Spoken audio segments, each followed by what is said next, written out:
de Paris. C'est donc un procès historique, exceptionnel, très attendu. Oui, alors pour l'instant, tout est encore calme ici au nouveau tribunal judiciaire de Paris. Mais dès demain, ce sera l'effervescence et ce pendant 2 mois et demi pour ce procès historique, vous l'avez dit, des attentats de Charlie Hebdo, de Montrouge et de l'hypercachère de la Porte de Vincennes. C'est attendu pour ce procès hors norme 200 parties civiles, des survivants et des familles de victimes, 94 avocats et plus d'une centaine de témoins. La totalité du procès sera filmée, c'est exceptionnel et c'est la première fois pour une affaire de terrorisme. Alors les images ne seront pas diffusées, encore moins en direct, mais archivées pour l'histoire, elles seront accessibles dans 50 ans.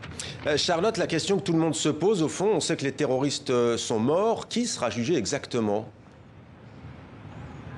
Oui, donc comme vous le savez, les 3 terroristes sont morts lors des assauts du 9 janvier 2015 par les forces de l'ordre. Ce ne sont donc pas eux qui seront jugés par la cour d'assises spécialement constituée, mais 14 personnes soupçonnées d'avoir été des complices à des degrés divers. Ils auraient pour certains fourni des armes, de l'argent ou encore une voiture. L'enjeu du procès, déceler la nature de leur lien avec les terroristes et ce qu'ils savaient réellement des attentats en préparation.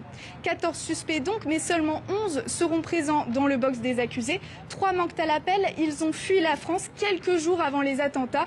Les frères Belloucine, présumés morts en Syrie en 2016, et Hayat Boumedienne, l'ex-compagne d'Amédi Koulibaly. Présumée mortelle aussi, en avril dernier, le témoignage d'une djihadiste de retour en France laisse penser qu'elle serait encore en vie. Ces 3 proches des terroristes seront donc jugés par défaut et sans avocat. Merci Charlotte, on vous retrouve tout à l'heure dans la deuxième partie de 64 minutes. Nous reviendrons